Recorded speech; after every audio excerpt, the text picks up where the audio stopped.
Social issues, education, religion, government, or national security. Brannon brings the issues of the day into clear focus through the lens of a Judeo-Christian worldview. And now, here is your host, Brannon Howse. And good evening. Welcome to the broadcast on this May 27th, 2025. Hope you had a great Memorial Day weekend. And most of you are thinking today feels like Monday, but it's not. It's Tuesday, May 27th, 2025. Glad you're with us. Hey, we're going to have Colonel Rob Maness with us. Pete Hegseth is driving the liberals crazy, the godless crazy, because he's daring to hold a voluntary prayer service and pray. You got to see this video, folks. Very encouraging. Guess what else he's doing? He's doing an investigation into the Biden regime's disgraceful pullout of Afghanistan that got people killed. And guess who's going to be a part of that investigation? One of the people helping lead it. That's right. Stuart Scheller, who is right here in our studios. Remember him? They sent him to the brig for speaking truth. Well, pretty quick, we brought him to our studio, paid for his hotel, travel, and gave him an honorarium to encourage him. We were interviewing his parents while he was in the brig. Remember that? Interviewing his parents while he was in the brig. Then when he got out, we booked him right away to give him some funds, to help him, to encourage him. Well, now that young man is part of the Pete Hegseth team to investigate what happened at Abbey Gate.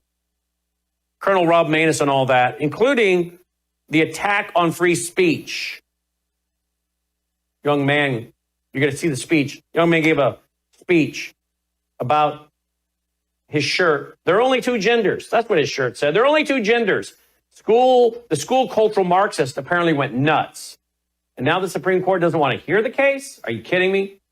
We're going to get on all of that, along into that with Colonel Rob, along with what is going on with Russia and Ukraine. President Trump seemed to be caught flat-footed when asked by the media, hey, when you say Putin's going crazy, it could be because the drones attacked his helicopter.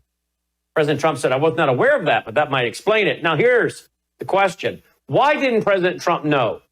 Could it be because there's, again, too many deep staters around him that aren't briefing him? They're keeping him in the dark?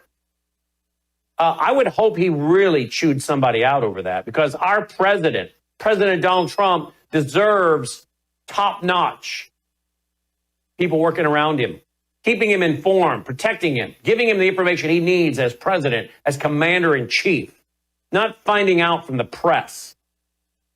What does that tell us that happened? I want to ask Colonel Rob Maness about that.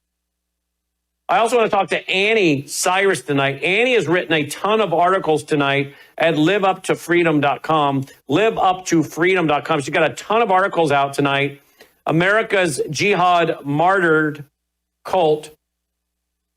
Welcome to the Sharia-free zone. Dear church, wake up. And a seat at the table and a hand on the wheel. There are too many jihadis getting in again into this White House that are not being apparently vetted. Again, we need to protect President Trump, help President Trump. We're going to get into that with Annie. And then we're going to be joined also by Nick Helsher. Great feedback from Peter McCullough last week's testimony before a Senate committee. But also, did you know the World Pandemic Treaty has been implemented? The World Pandemic Treaty has been implemented. That's right. Thankfully, President Trump is getting us out of that. But what are these globalists, the WHO, which are so tied to the CCP, to China, this UN pro-Chinese group? What are they doing? What are they preparing for? What does Nick Helsher think they're preparing for? Before we go to our first guest, I want to remind you, go right here. worldviewtube.com/sponsors. worldviewtube.com/sponsors. The one I want to highlight real quick, worldviewtalk.com. worldviewtalk.com. Guess what they're offering over there? Free Starlink. We have one. We have a portable Starlink we got from this company, Worldview Talk. A free Starlink with a very reasonable monthly plan. Now, you can get one that isn't portable that you affix to your house, or you can get one that you can carry with you in your motor coach or take up to your lake place. A lot of you have Wisconsin, Michigan, Minnesota have lake places. Maybe you inherited them from your parents, your grandparents, but you don't want to pay for internet at two places.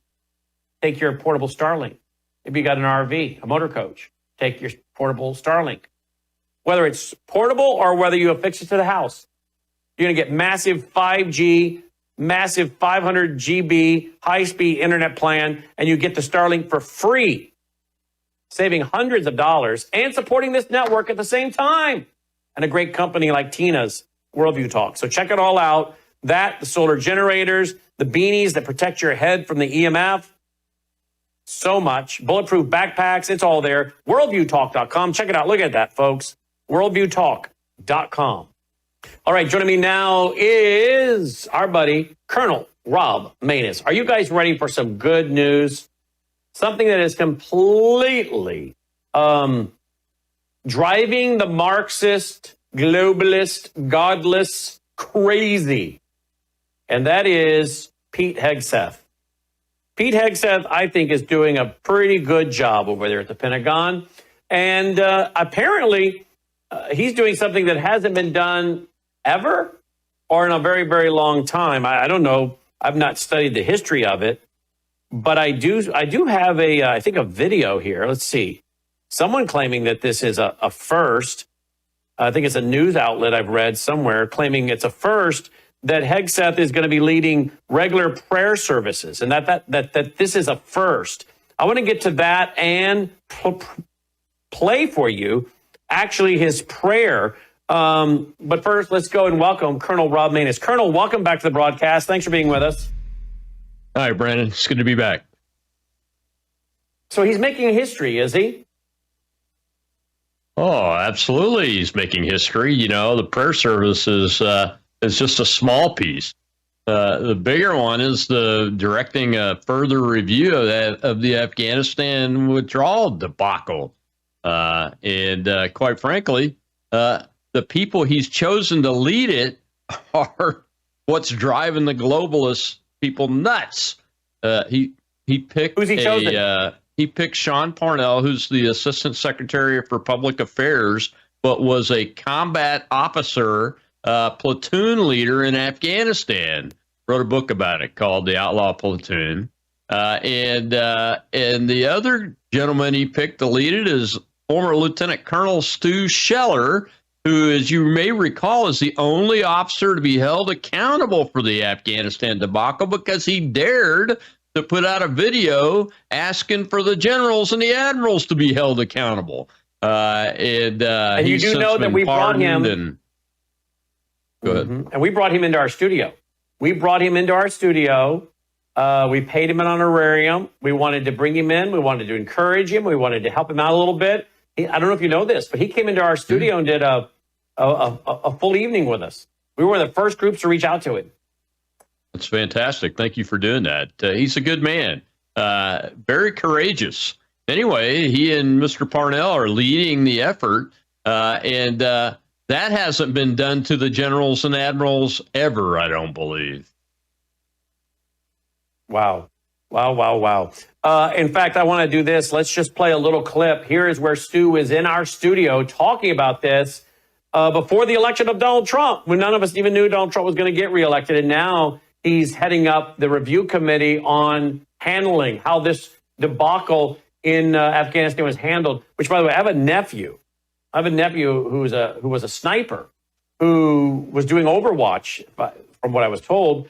In fact, he told me the story, and they barely got out. They were on one of the last planes to go out. So, this even touched our family indirectly. But for some families, of course, their loved one never came home alive, right? That's right. But here's Stu talking about this in our studio, not too long ago. Watch. In the Afghanistan withdrawal, if you watch the general's congressional testimony, the guy that was in charge was Frank McKenzie. So he is the CENTCOM combatant commander. So he reports directly to the Secretary of Defense, and then the Secretary of Defense reports to the President. Most people don't understand that. They think General Milley or the chairman of the Joint Chiefs are somewhere in there. If you were to look at a line and block, it's like a dotted line off to the side, so General Milley can advise and get in there. But ultimately, it's Frank McKenzie who's the guy that's in charge. And when you listen to his congressional testimony, he said, well, I told the Secretary of Defense and the President that we needed 2,500 troops. Why 2,500 troops was relevant, why he was saying that, is because if he had that 2,500 troops, he could have held Bagram Air Base. And Bagram Air Base was obviously the critical piece of terrain that we needed to conduct this evacuation. And the President wanted everybody out by September 11th, or he wanted it significantly tapered off prior to that so he could have everyone out by September 11th, rejected that and said, no, I want less people. This is the timeline I want. So problem number one, as the 4-star, like what you asked what the failures are, right there is a perfect example. You're a 4-star general officer, and you're the Secretary of Defense or the President, and I'm here. I need to convince you, hey, sir, you want out of Afghanistan? All right, I'm the military expert. This is what I do. This is what I've done for 40 years. I'm not picking 2,500 people randomly. This base is important. I need to hold on to this base so that I can achieve the objectives that you want. Frank McKenzie failed to do that. He failed to convince his bosses why that was important. Did he even argue for it? I don't know. I don't know. But at least he didn't convince them. He didn't convince them, which is what's the most important thing. So there's the breakdown number one at the operational level. Number two, so now you're Frank McKenzie, and they say you can't have the troops that you want. So he has to go back. And by the way, I know the operational planners that built the plans for Frank McKenzie, and they told me, Stu, we had multiple plans to keep Bagram, but it required these force numbers, right? So now it's like, all right, guys, here's the restraints on our plan. So he comes back, and they think, well, we can't hold Bagram. What we can do is we can hold Kabul airfield. And they still made bad assumptions about the speed with which the Taliban could advance. So as Frank McKenzie now is analyzing this new problem, if he thinks that it's not executable and that it's going to put people at risk and he's going to lose lives unnecessarily, then he has a moral obligation to resign. Because he can't go into the plan knowing that it's going to fail if it's going to get people killed. He doesn't do that. Failure number two at the operational level of war, right? You failed to convince the boss, and then you analyzed the new restraints on the plan, and you still said, we're going to do this. So then he goes through execution. The Taliban speedily moves through. They blow right through Bagram. There's gear, weapons, people, the whole story hasn't even come out. I believe that we had American weapons still in Bagram that they probably attacked us with. There's reports that potentially the people that conducted the attack were released from Bagram. All these, I don't know, but the bottom line is we can say definitively we should have held on to Bagram. And then we can say... And by the way, for the lay people, Bagram Airfield is how far away from the one in Kabul airport? I want to say it's probably 50 miles at most. I mean, it's not far. It's right there, but it's on the outskirts. And we that night that happened, we had General Flynn. I had General Flynn on the air live. And he said the same thing. We should have held that air base, Bagram. It's a no-brainer. I've been to Bagram. I mean, the civilian person who's never been there can't even wrap their brain around how big, how strategic. I mean, you could have done that whole evacuation and had perfect security. And this was a city. I mean, and it had multiple perimeter walls. Holding that would have solved all your problems. So doing the evacuation out of Bagram instead of Kabul would have been... Those shots with the Afghanis holding onto the plane, that would have never happened in Bagram. Would have never happened. But again... Where they were literally hanging onto the side of the plane. Literally. Some of them held on up to 30,000 feet and then fell off. So, all right. So now the plan falls apart. We watch it happen. I mean, he ends up relying on the Taliban for security. Who? The Biden regime? Frank McKenzie. I mean, at this point, it's a tactical level problem. He's relying on the Taliban for his security. Yes. We heard that come out. We heard them in their press conferences talking about the fact that they were talking to the Taliban about roads opening and roads being closed. And even the lay people in America had to be going, you got to be kidding. We're going to rely on a terrorist organization to provide security for our troops? 100%. All right, Stuart Scheller, right here in our studio. And now, Colonel, great news. He's going to be overseeing, along with others, this debacle and what happened. That's good news. All right. Let's go to this prayer. Have you guys heard about this? Got a call over the weekend from a friend of mine who, Captain Udell Myers. Captain Udell Myers was in Vietnam, lost a lot of men under his command. He's been a guest on our show several times. He just called and said, hey, Brandon, I do hope you're aware of what Pete Hegseth is up to. He's really under attack for a lot of reasons. We just heard of one, but there's many reasons. Don't forget, he's tattooed on his arm, Kafir. He's really telling the Islamists what he thinks of them. Fine, you want to call me a Kafir? Here you go, Kafir.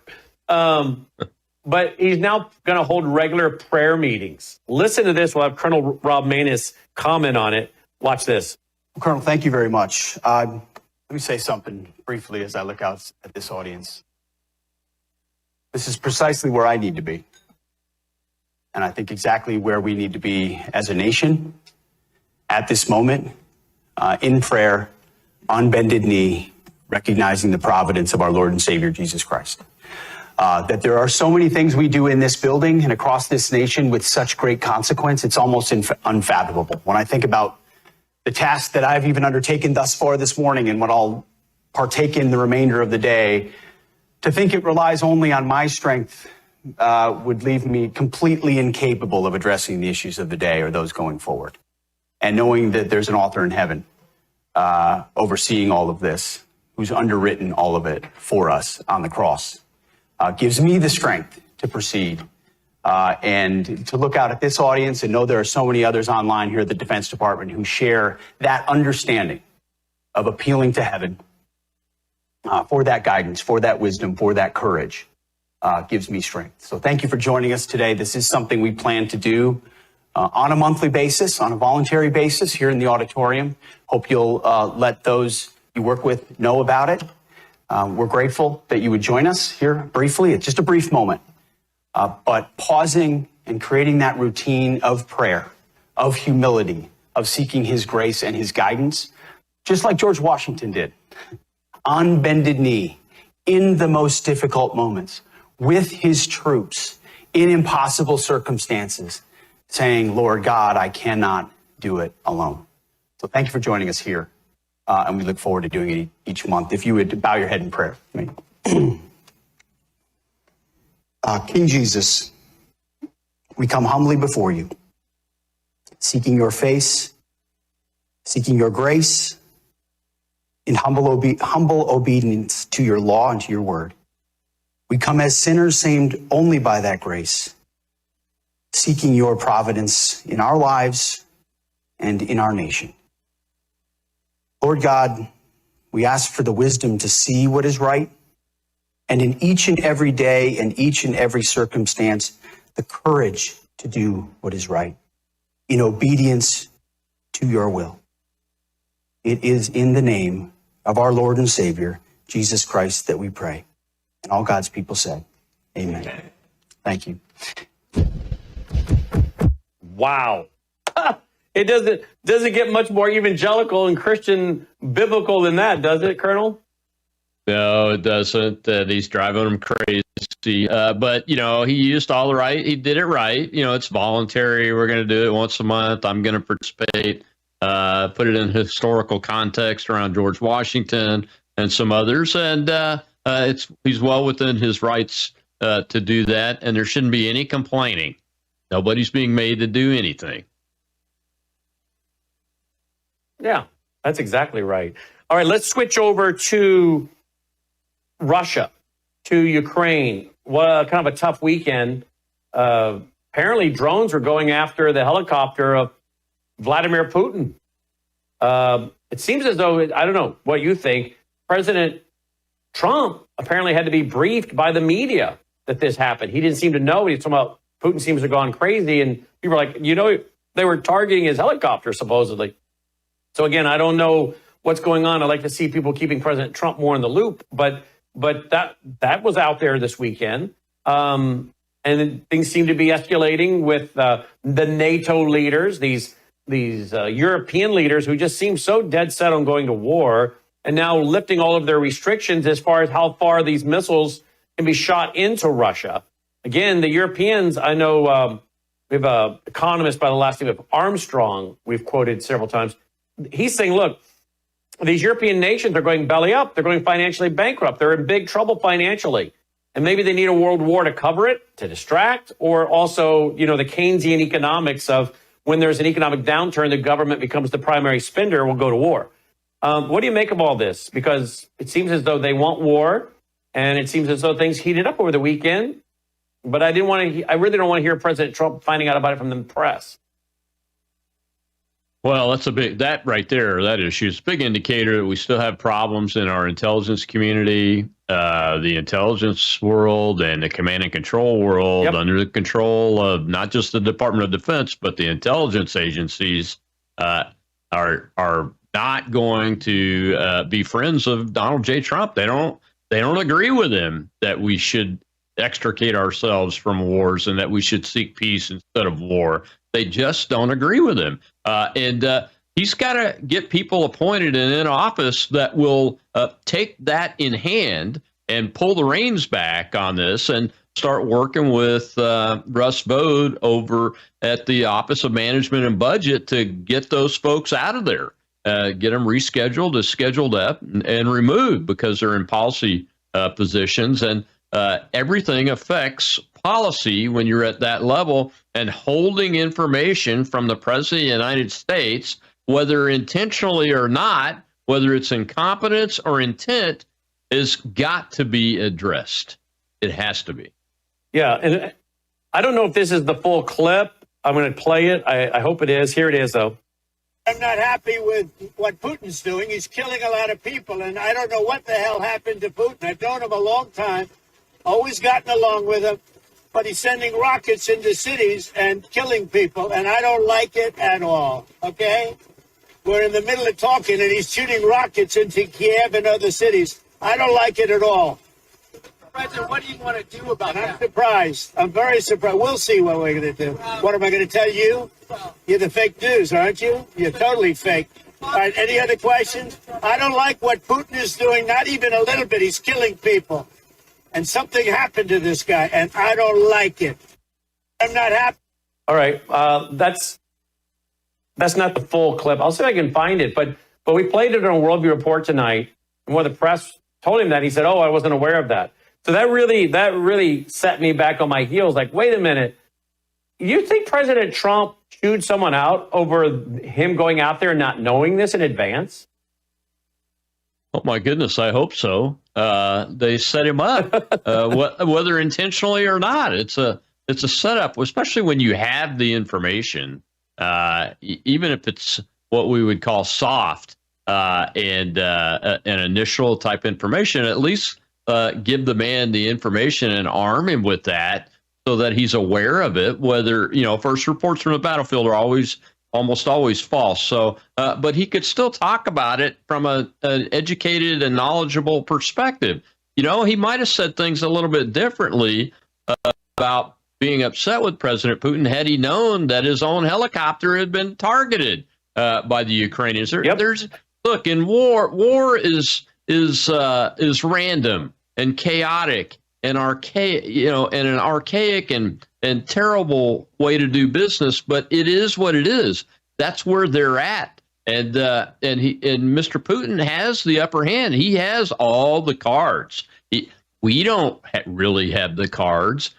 Vladimir Putin's got the cards. Now, if the president takes further action and puts real sanctions on Putin's energy business, then we'll have a card. But you know what? The Europeans that you were talking about earlier have spent more money on Russian natural gas than on helping Ukraine or their own national defense.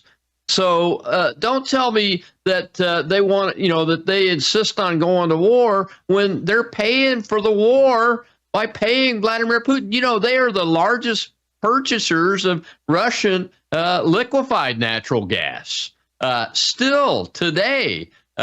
So that's where we're at in this war. Vladimir Putin's got all the cards. And if he gets attacked personally, what do we expect him not to respond in a way? And let's talk about targeting in cities and those kind of things.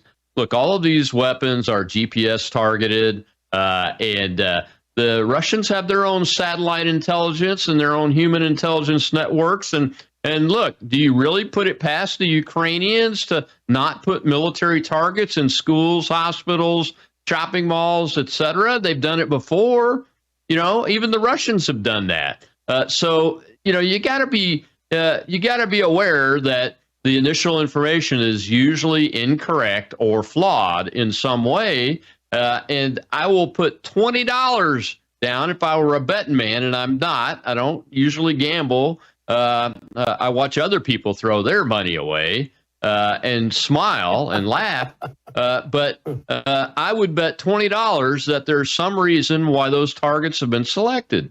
And it has nothing to do with bombing cities. It has everything to do with military targets or what they think is a military target. Look, these systems are not infallible. Our systems aren't infallible. Look, my show today was all about Hegseth's review of the Afghanistan debacle. One of the things we talked about with my expert today was us killing a man and his family who were working for a non-government organization that was helping us, and then lied about it and said he was the perpetrator of the Abbey Gate bombing.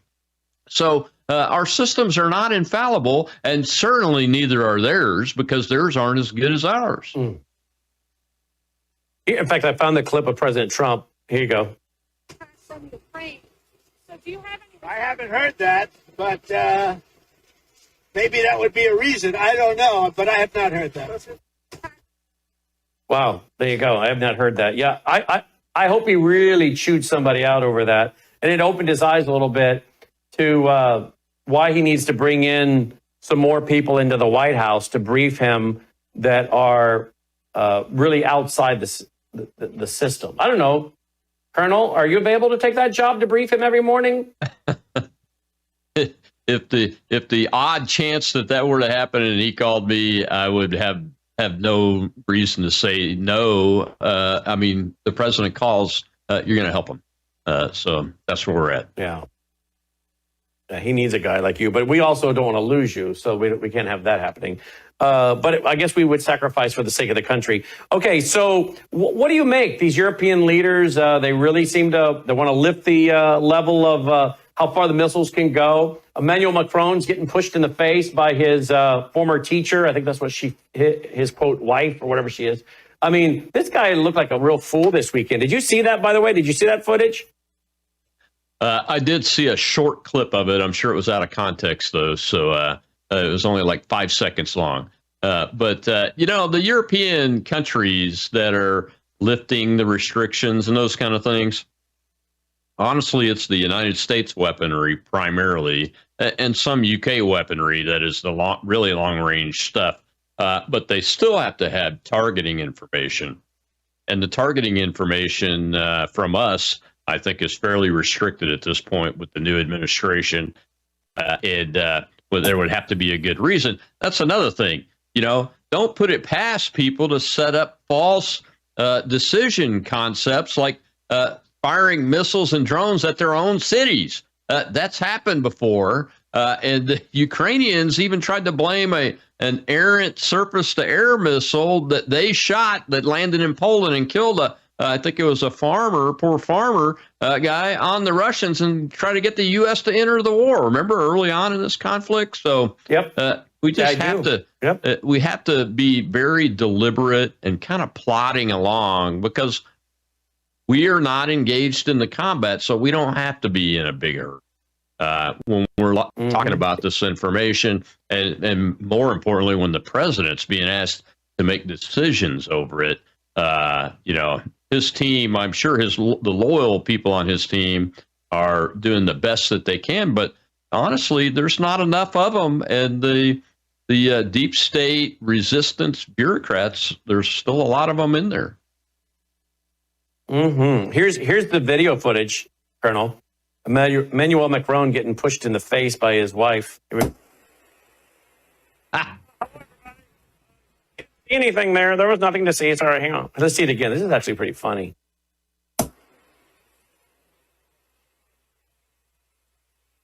Oh, boy.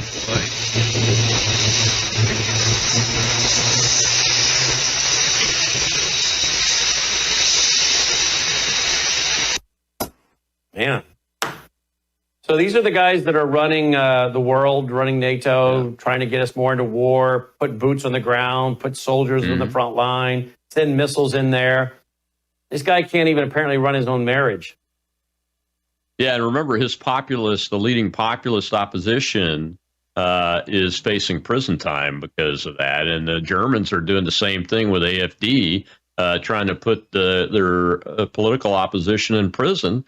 And the UK, the Brits, just denied a woman relief in their court system that because of something she said on the internet that made people angry and upset people. I mean, that's the kind of people we're dealing with. And quite honestly, I don't think we should necessarily be in a defensive alliance with these people in these countries anymore.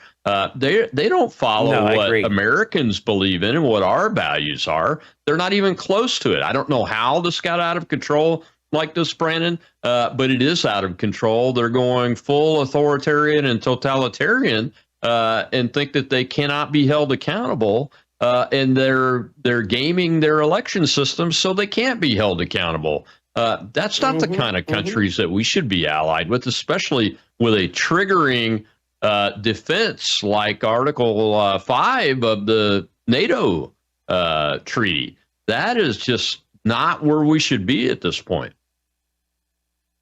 Look at this headline. UK, Jewish protesters charged for mocking Hezbollah. He just put out a little cartoon with a placard of Nasrallah, beep, beep, beep, you know, the grim beepers. And the UK wants to arrest him and charge him because, look at this.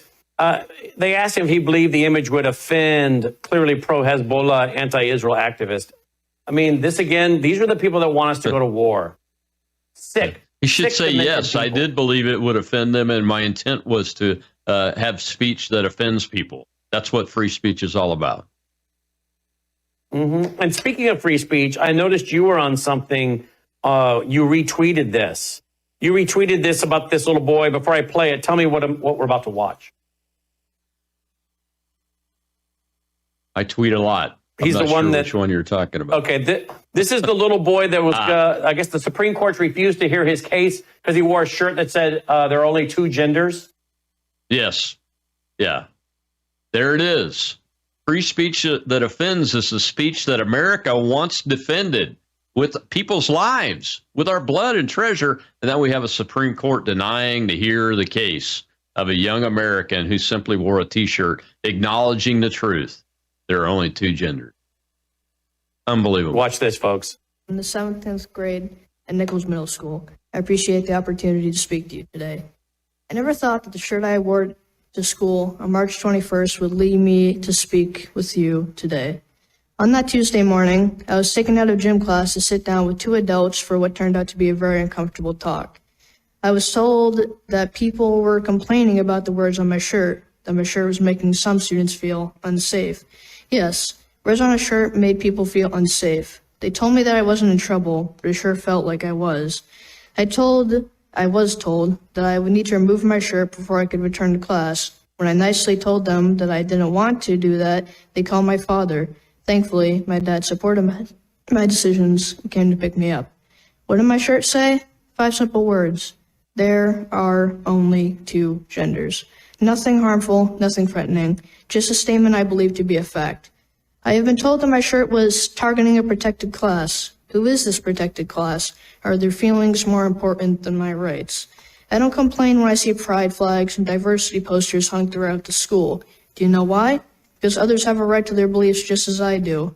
Not one person, staff, or student told me that they were bothered by what I was wearing. Actually, just the opposite.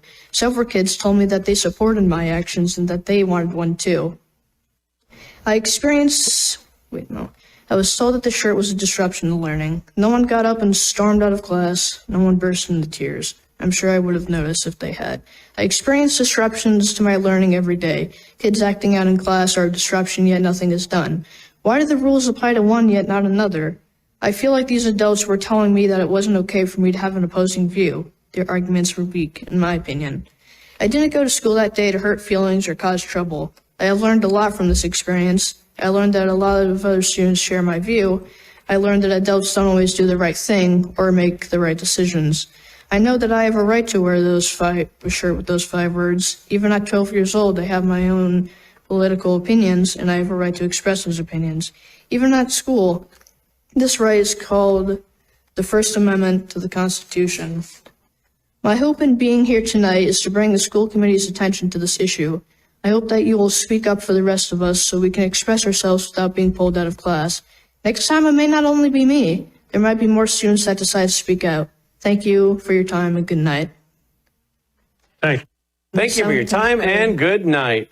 What a great American. Well said, Colonel. What a great American. Well, so well said. It's too bad that we can't have him run for Congress. He's too young, according to the Constitution, because he's a lot more intelligent and able to put a credible, logical argument together for a debate than a lot of these Congress people that you see hanging out these days. So well said. Colonel, we're coming up on the 250th anniversary of America's founding, and I won't detail here what we're going to do yet because we're still in the planning stages. But I'm going to tell you here and the audience and you for the first time, we are planning a huge blowout Worldview Tube 250th anniversary pageant to celebrate our country's 250th anniversary. What do you think of that? That's great news. Every American should be celebrating it. But also, we should be looking forward to make sure that we protect that precious anniversary, because it's not about marking a date, Brandon. It's about marking the invention of a nation for the first time in the history of mankind that is capable of protect and designed to protect liberty, explicitly charged with it, protecting liberty, not just of landowners or royalty, but of every citizen, where it is charged with becoming a country that treats every single citizen equal under the law. And we're not perfect, even to this day, but that is what we are celebrating, and we need to be continuing to look to the future to raise American citizens like that young man you just showed there that understands what it means to defend things like speech, especially the speech that makes people angry.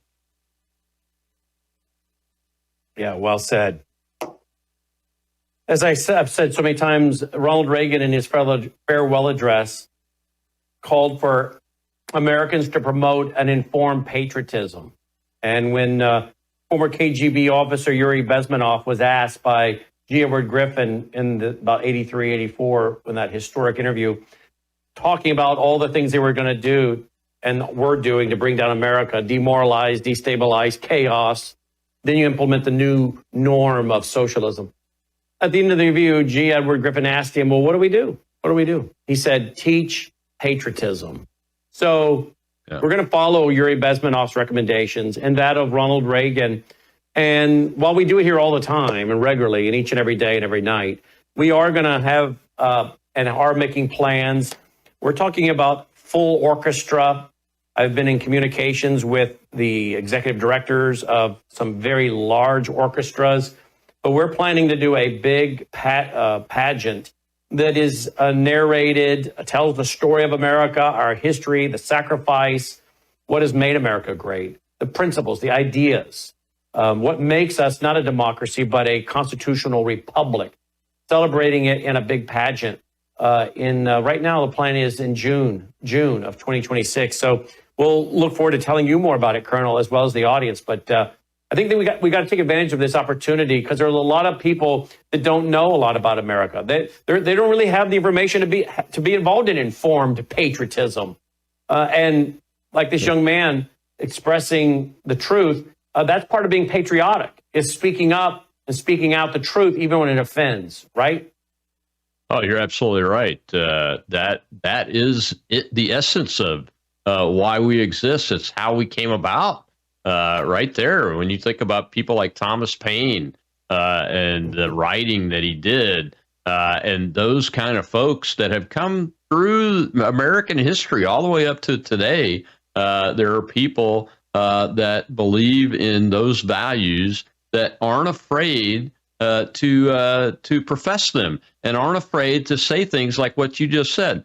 Look, I'm not a big fan of indoctrination, but as we have gone away from teaching American history properly and what the nation's all about, why it was founded, how it was founded, all the history, both the positive and the negative associated with us throughout the last 250 years, we've gone away from that, teaching that in a balanced way, and adopted Marxism.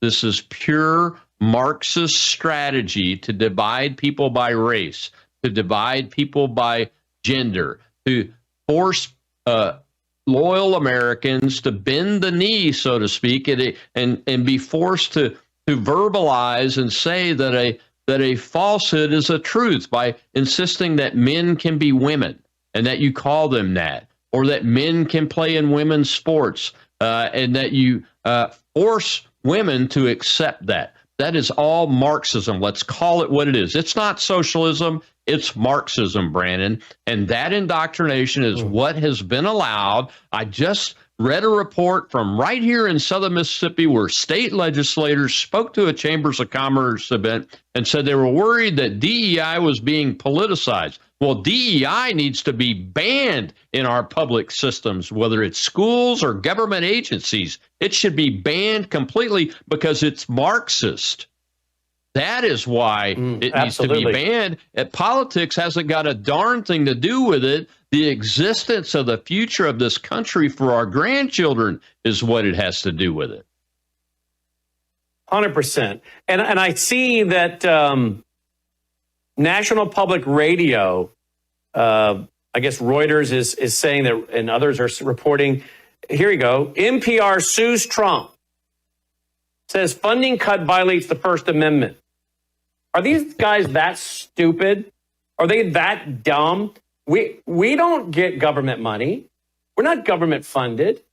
In fact, I told my attorney 2 weeks ago, I said, I want you to, because they're always telling me it's hard to sue the government. It's hard. I said, I want you to start looking at what the IRS has been doing to our organization, our nonprofit, and several other things they've been up to over the years. I said, it's time for us to sue the IRS and make it a public case. And he keeps telling me why it's so hard. I said, I don't want to hear how hard it is. I want to hear that you've done it. But it's also time for us to look at, again, I'm not an attorney, but it's time for us to find a way to sue the federal government for actually funding National Public Radio. To actually sue the federal government and demand that they stop giving my tax dollars away, your tax dollars away, this organization's, these viewers' tax dollars to groups like NPR, to condoms for Gaza, all this other garbage. This should be considered fraud. It should be theft, taking from one what is rightfully theirs to give to another what is not. This should be called mismanagement, embezzlement. I don't care what they can come up with. I am sick and tired of the fact that it's so hard for us, the people, to sue the federal government. But NPR should be sued. I think the federal government and IRS should be sued. Anybody that we could sue should be sued for giving 1 red cent to any of these organizations. None of them deserve federal money. If they cannot stand on the weight of the free market that people want to support it like they do us, then they should close down. Agree or disagree? Totally agree, Brandon. And I would also add that, a lot of these court cases revolve around standing, a technicality that is the starting gate or the ending gate, the ending wall of a lot of cases. And who better to have standing than a tax-paying citizen like myself or yourself, who to have standing to say, no, I want to sue NPR because they're using my tax dollars to do things that are working against my livelihood and working against the existence of this country as a free and prosperous country for my grandchildren. Who better to have standing than that? I should be able to sue every single person that's making those decisions in those agencies, the agency itself, and the federal government itself. And I can't because the lawyers say that I don't have standing, and that needs to change. Well, at some point, and I'm not calling for it now, but at some point, the American people need to say, then guess what? If I don't have standing, if I have no legal right, then I'm not paying for this corrupt system anymore. I'm out. I'm out. Because right now, half the country is working to give entitlements and funding to the other half that doesn't want to work. Not to mention all the terrorists we're funding overseas in these groups. But at some point, I mean, if we had a Boston Tea Party, at some point, the American people got to collectively stand up and say, if there's no accountability, if there is no punishment for crimes, for theft, for embezzlement, or whatever you want to call it, racketeering, enriching themselves, then we're done. We're out. Because that means that we're all working every day to fund a criminal operation. And I don't know how much longer we're going to be, but at some point, if you've got a Boston Tea Party compare what they were doing, a Boston Tea Party over, compared to what this government's done to us. And yet the American people have been lulled into silence. I think this is just normal. I think they're not only lulled, but they're chilled by the strength of the government that we voted for ourselves over the last 100+ years. And that's the problem, is where is that threshold where enough people in this country are going to say enough? Yep. And, that's one way, peacefully, non-violently. One of the best ways to be involved in civil disobedience is by just simply saying, collectively, Americans are done paying for corruption. We're not paying for criminal behavior. We're not supporting criminal behavior. We're not funding criminal behavior. We're not funding the destruction of our own liberties and freedoms and attack on our parental authority. We're not funding it anymore. I mean, after all, Alan Greenspan said the federal government could just print money. Well, if you need to print it, why do you need to tax us to fund your criminality, Colonel? Exactly. If they can print it, they don't need my money to make their things happen. It's a way of controlling your population. That's right. It's for intimidation purposes. I do notice today that I guess the governor of Florida has signed a legislation making gold and silver legal tender in Florida. I think more and more states are getting ready for the dollar to collapse and for an alternative system as maybe a backup to a backup. I don't know. Closing comment? That's good news. It's beyond time for that to be done. And the United States needs to take a hard look at shoring up its currency with something of value because the fiat currency system is slowly eroding and falling apart before your eyes. And at some point, and it won't be far from now, if this massive debt of $37 trillion or more continues to build and we can't get to the point where we can't even pay the interest on it, where that collapse will happen, and then everything will reset back to zero and we'll all be poor. Yep, 100%. Colonel Rob Maness, robmaness.com, robmaness.com. You also can find him on X. And in fact, what is your handle on X, Colonel? I'll show at Rob Maness. Find it. What is it? At Rob Maness. That's it? That's it. That's your X. That's pretty easy. All right, at Rob Maness. Or robmaness.com. And he's on every day right here on World YouTube at 2 p.m. Central, 3 Eastern. Colonel, as always, thank you. Thank you, Brandon. God bless you. You too, my friend. Colonel Rob Maness checking in. Melissa brought it to me. Here we go. This is my Gatatana. As you know, I drink it each and every day. In fact, let me take you there. You can go to MelissaHouseGPA.com, MelissaHouseGPA.com. One scoop is the equivalent of 90 billion plant cells. Let me have a little of this here. I am now feeding my cells at the deepest level, boosting my immune system, getting all kinds of essential amino acids, trace minerals, keeping my immune system boosted to try to fight anything that, like, the dreaded C word, which isn't that what this guy took, Tom Harper, that was terminal, gave him a few months to live and started eating the paste, which was the Gatatana he was raising for the shellfish. Went on to live another 10 years, retired to Hawaii. They took 11 biopsies. They all came back negative. Benign. The doctor's like, what are you doing? And thus, David Hunter started Global Plankton Alliance, which is melissahousegpa.com if you want to get a subscription, which I highly recommend you get a subscription so you do not run out, so it shows up every month. I'd like to drink it with a spoon because I don't want to waste any of it. I want to make sure none of it settles to the bottom.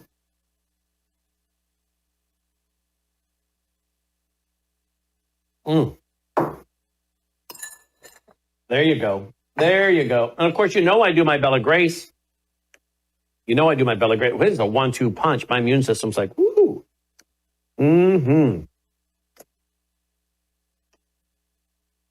after you go to melissahousegpa.com, then you can run over to melissahousebg.com. That's your Bella Grace. 80 clinical trials.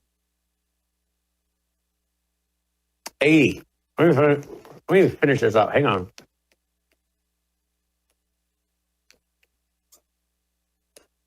There you go. All right. So I've had my Bella Grace. I've had my Gatatana. The only thing I'm lacking is my Numi, but that takes 3 minutes.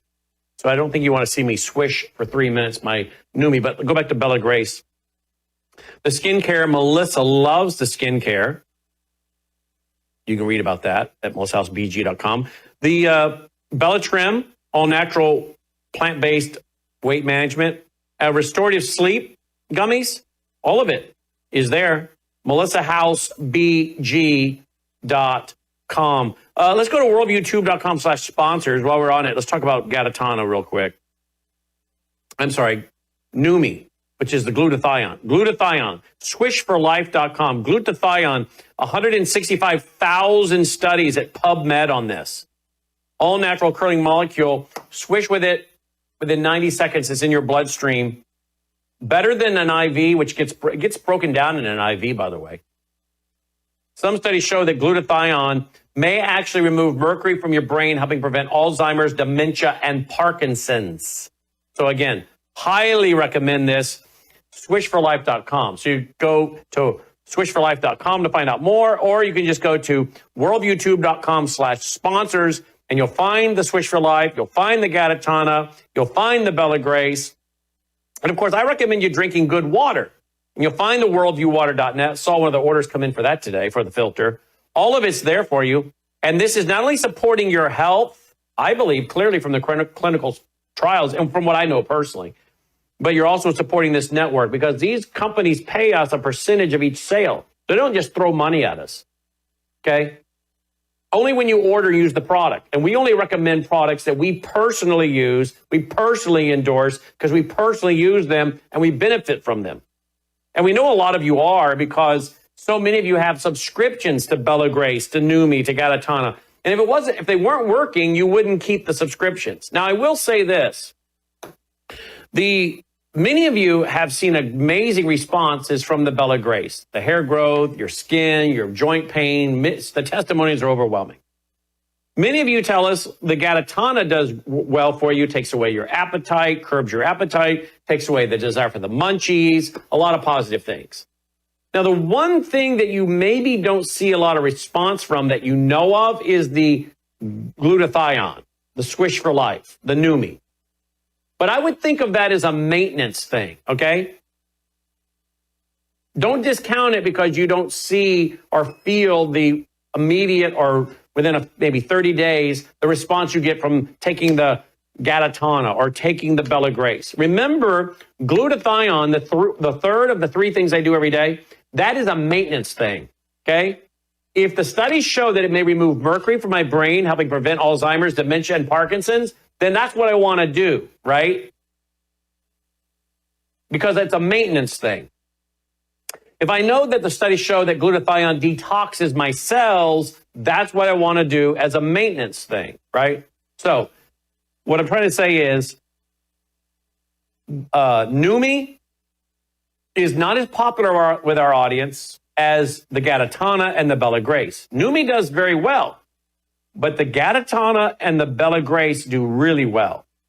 Numi trails behind those two, and I think it's because it's not something you see or feel an immediate response to.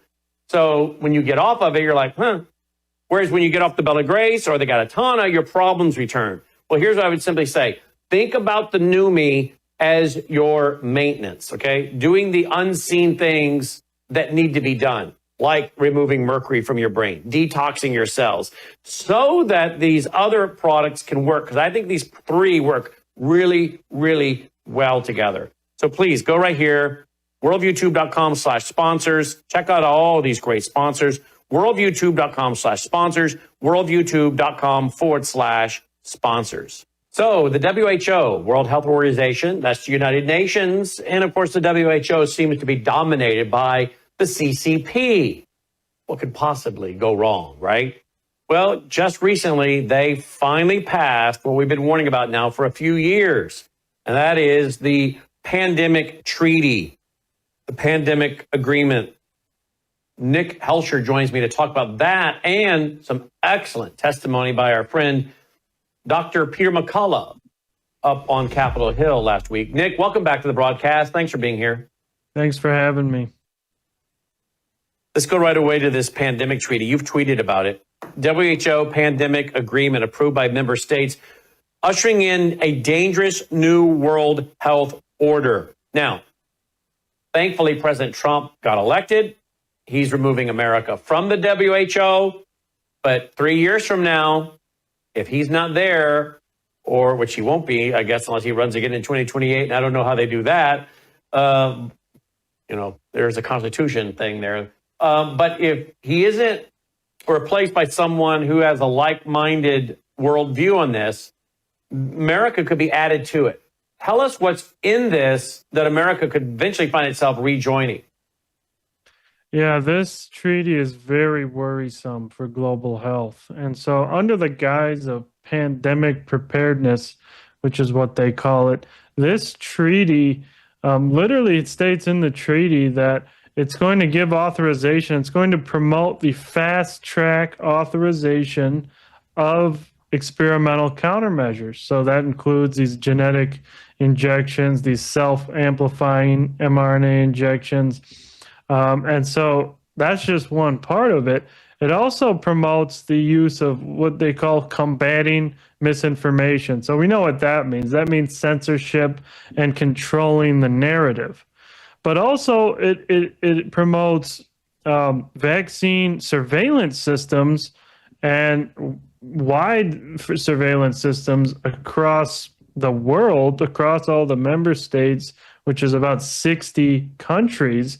And what that means is they will be able to install these centralized vaccine passports when there's another pandemic, which will also, again, force people into these experimental countermeasures. So, in other words, they have introduced a new world health order among all these member states of the World Health Organization. It's extraordinarily worrisome, and it's such a good thing that President Trump did sign that executive order to withdraw from the World Health Organization, but it does not take full effect until next year.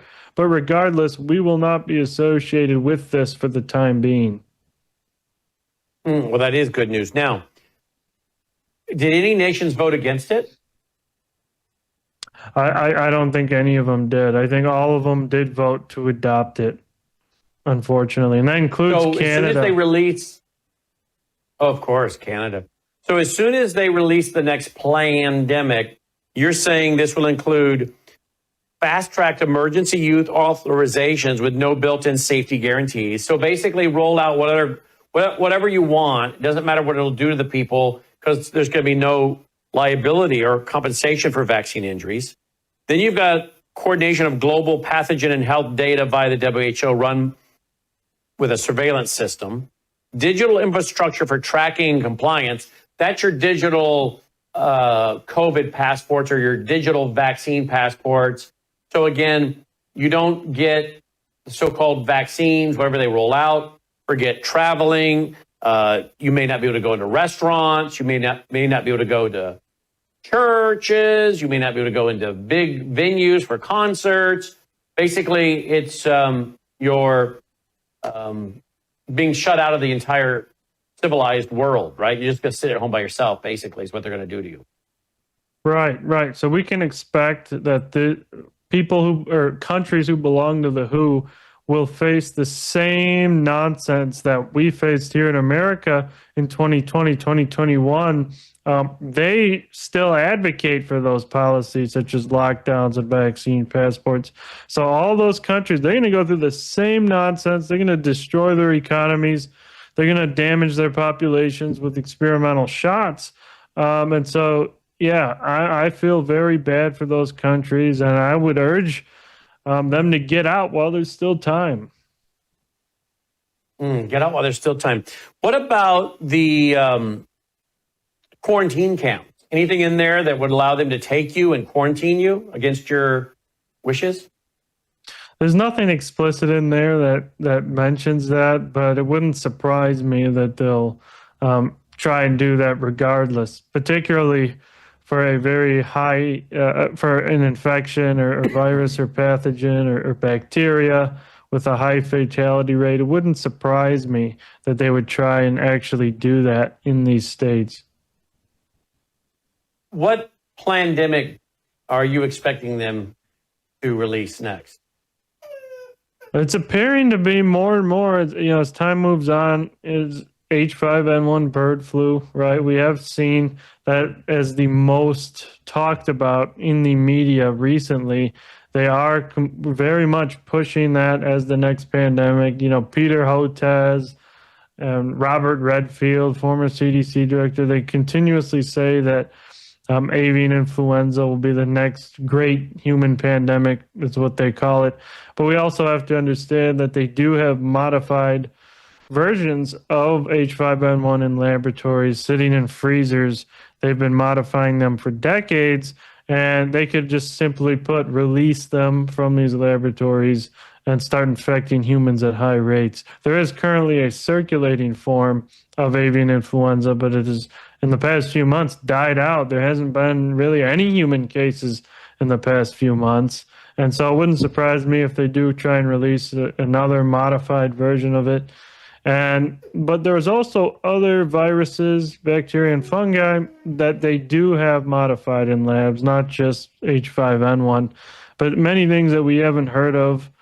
They have Ebola, they have Marburg viruses, and it wouldn't surprise me that they have pandemic-ready versions of these. So I guess what needs to really happen is a complete clean-out of these laboratories, a coordinated international campaign to literally go into these biolabs, many of them undeclared and unknown to the public, and destroy these modified pathogens before they create another human pandemic.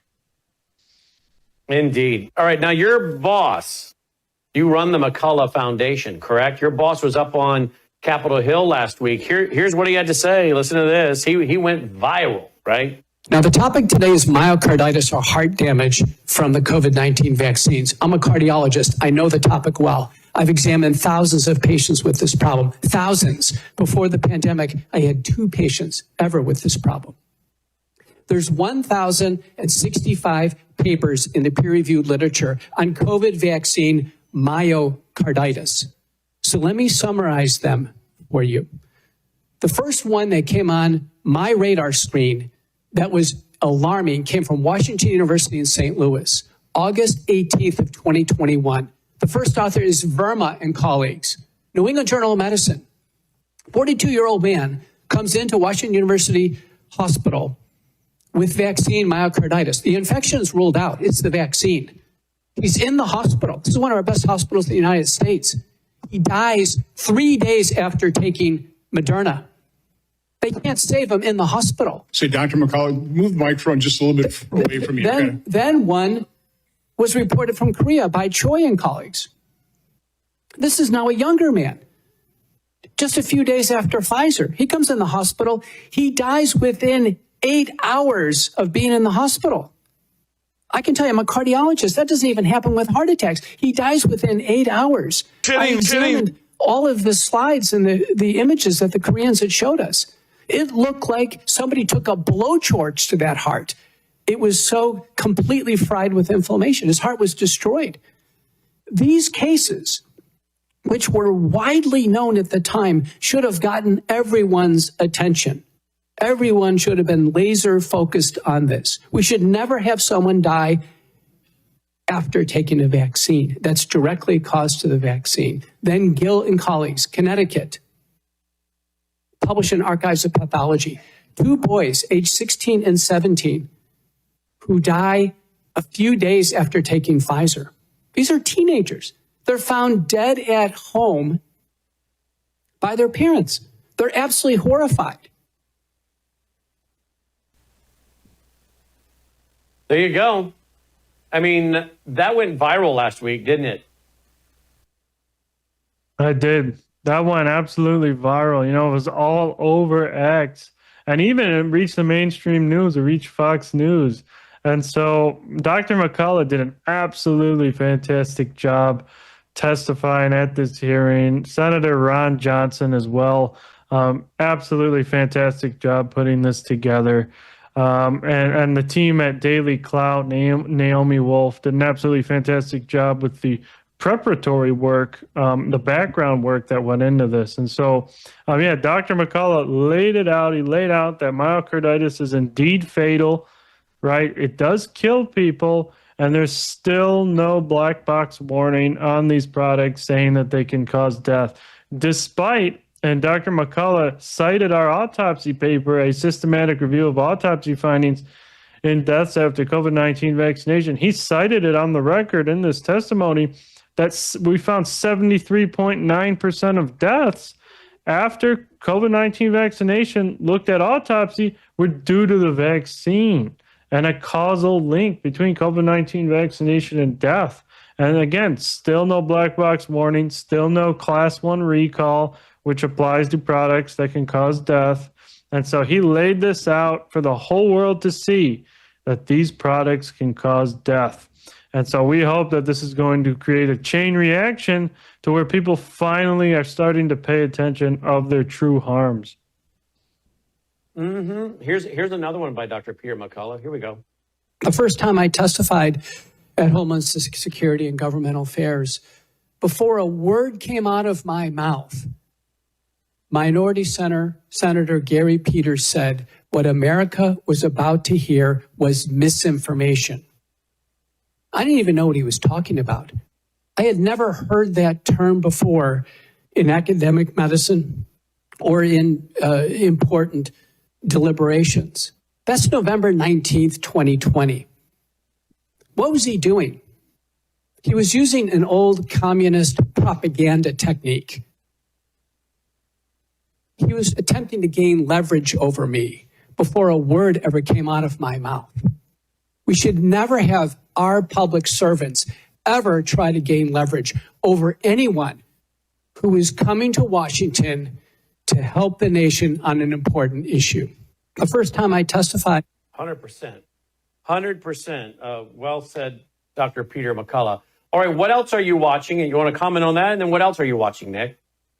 Yeah, well, he's right. Misinformation is a propaganda term employed to gain leverage over others, and it's truly it's a word that has not been used in medicine before 2020, and then all of a sudden when they employ the psychological operation campaigns, that is a discriminatory term that makes people look inferior, and so that is a word that should never be used in science. Right? There is no misinformation in science. We're always learning. We're always changing what we know. And it is a shame that that senator did use those words in an attempt to discredit him. And Dr. McCullough completely destroyed him in his response. But in other news, we do have now today we did receive confirmation from RFK that they are pulling the COVID-19 vaccine recommendations for healthy children and healthy pregnant women. So we do have some positive developments. But regarding that, I want to say it's not enough. It's not enough. And I'll say that because they will still be recommending the mRNA shots for what they call unhealthy pregnant women and high-risk infants. So they will still be giving them to those a 6-month-old with diabetes. So, we got to go further. Indeed. Here's that announcement by RFK Jr. Listen to this, folks. Hi, everybody. I'm Robert F. Kennedy Jr., your HHS Secretary, and I'm here today with NIH Director Dr. Jay Bhattacharya and FDA Commissioner Dr. Marty Makary.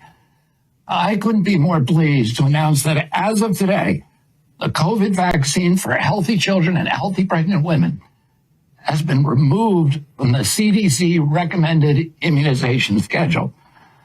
Last year, the Biden administration urged healthy children to get yet another COVID shot despite the lack of any clinical data to support the repeat booster strategy in children. That ends today. It's common sense and it's good science. There's no evidence healthy kids need it today, and most countries have stopped recommending it for children. We're now one step closer to realizing President Trump's promise to make America healthy again. Produced by the U.S. Department of... Well, there you go. That is some very good news. All right, closing comment, Nick? Yeah, that's great news. And we're making many positive strides in the right direction. And we are making positive strides in making America healthy again. But we do have to address the elephant in the room, which is mRNA shots, which will still be being given to a majority of the American population, which are labeled as high risk. So we have to go one step further, but we are going really, truly in the right direction. Indeed. Take a look at his Twitter account here, X. Here it is, Nick Helsher. You can follow him there. And then you can follow him on, it's at Nick, N-I-C, Helsher. And then, of course, you can follow at McCullough Fund, at McCullough Fund. And you can also go to thefocalpoints.com, thefocalpoints.com. More cutting-edge information from Nick. Nick, as always, thank you for being with us. Thanks for having me. And folks, don't forget, Dr. McCullough, Dr. James Thorpe, those guys are our buddies over at the Wellness Company as well. Take a look at this. Go to worldviewhealthcare.com, will you? Worldviewhealthcare.com. I had to pull out the old blue wellness kit again last week. That's right. I, as you know, have been struggling with my voice for probably 10 plus weeks. 10 plus weeks. Hoarse. Couldn't get over it. Drainage down the back of the throat, just throat hurting. Called one of my MD buddies, told him what was going on. He said, okay, you need to get on that Z-Pack in there. So I did. And of course, I've been taking a lot of probiotics to make up for what it does to destroy the good bacteria when you take antibiotics. But I resisted for weeks. And then I finally said, something's going on here. I got some kind of bacterial infection or something. I can't get over it. Still struggling a little bit, but so much better. But again, did I have to go to a doctor? No. I got on my Z-Pack.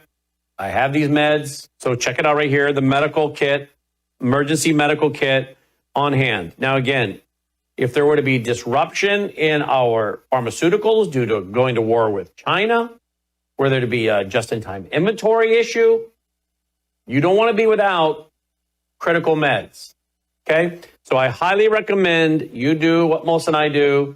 We have our own medical emergency kit. We took that blue kit with us, by the way, to Washington, D.C. for our 8 days. We were out there. We travel with it everywhere. We don't want to be without it. So again, worldviewhealthcare.com. You can also check out their Essential, Enhanced, and Ultimate for healthcare. The One Wellness Premier, free prescriptions. The Wellness Elite, you get free prescriptions and free supplements. Okay? Check it all out. Worldviewhealthcare.com. Worldviewhealthcare.com. You can check out their supplements. You can check out their kids' emergency kit, the contagion emergency kit. It's all there for you, folks. Worldviewhealthcare.com. Check it out. Dr. Peter McCullough, Dr. James Thorpe, guys we love and trust. And we're thankful for the Wellness Company. And again, you can get all these great products at worldviewhealthcare.com, worldviewhealthcare.com, and we'll be right back. Better science leads to better outcomes. So by understanding the science in much more intimate detail, delivering a value product that is so different from anybody else, So when we're stepping outside into seasonal changes, low humidity, sunlight, pollution, all of these things get communicated as stress on the top layer of skin that produces free radicals, and they're bad news for collagen networks. They're going to break down the collagen network and collapse that beautiful tensile strength of your skin. And so that's how we end up with fine lines and wrinkles. Bella Grace is really an elevated formula. Better than the competition for very obvious reasons. First of all, we're delivering great collagen. We're delivering Verisol, which is the world's most studied form of collagen. So we're starting at a foundation that's really top notch. So here is a lady today. She's taking the elixir, arthritis in her hands. She could not close her hands and make a fist. But after now being on the elixir, now she can. The real breakthrough discovery, particularly with the cat's claw, it's a switch that regulates genes. There's thousands of genes that are involved in that inflammation process. When you have chronic inflammation, the problem is the switch is on and it's not being turned off. And so what's happening with the cat's claw is that it removes that little protein switch off your DNA, and the genes go back to a dormant state, and you go back to being, well, really healthy. When at first we wanted to just have an amazing collagen ingestible product to be able to set the skin up so that my wife, Christina, could come behind that with incredible skincare. And that's exactly what we're still doing. What we weren't anticipating was the magnitude and just the vast amount of benefits that this elixir was going to do for people. Testimonies started flooding back in. About probably 30% of the testimonies were about hair, skin, and nails. The others were about people being able to walk up their stairs again, people being able to open their hands in the morning without having to do heat therapy, people being able to sleep better, athletes before and after recovery, and the energy levels that people were having. So we realized that this is so much more than just a collagen ingestible product, which it certainly is that at the highest of levels. We've even had so many people in the health and wellness world say this is legitimately, Brian, the number one, the best health and wellness product that's ever been introduced. And I would say probably the only negative here with Bella Grace and this elixir is that it sounds too good to be true, but it really is true. Bella Grace Elixir, a scientific breakthrough with over 80 clinical trials. Visit melissahousebg.com to discover Bella Grace Elixir and the full range of Bella Grace products. Joining me now is Annie Cyrus of liveuptofreedom.com. She has a couple new articles out. Here's one of them, America's Jihad Martyr Cult. From campus to Hollywood, the West now glorifies death for Allah. Annie, welcome back to the broadcast. Thanks for being with us. So much for having me, Brandon. Yeah, let's talk about this. America's Jihad Martyr Cult. Tell me about it. Actually, I dropped that Substack yesterday on Memorial Day. I couldn't help but to think how much we have gone from cherishing and remembering our heroes who basically paid the ultimate price for us to claim freedom. And I say claim freedom because it's not really freedom as much anymore. So as I was thinking about that, I just looked at last 3-4 years and I'm like, wait, it's Memorial Day, but social media, news channels, even streets doesn't feel like Memorial Day. But every single day of the week, 7 days a week, you see this glorifying of Hamas jihadis and Palestinians everywhere. Social media, hashtags of, Shaheed, even in our schools. In that Substack, I explained how even in our schools, there are schools in California, in New York, and some other cities where they're actually glorifying the little Palestinian kids who go blow themselves up. So that's what brought it up. I'm like, maybe it's time for me to remind my fellow Americans that we have slipped into this cult, this propaganda where, on the stages, Hollywood stars talk about it, and students from university to, kindergarten, everybody's being brainwashed into believing that jihad or shahada, dying in name of Allah or cause of Allah, is something good when it's not.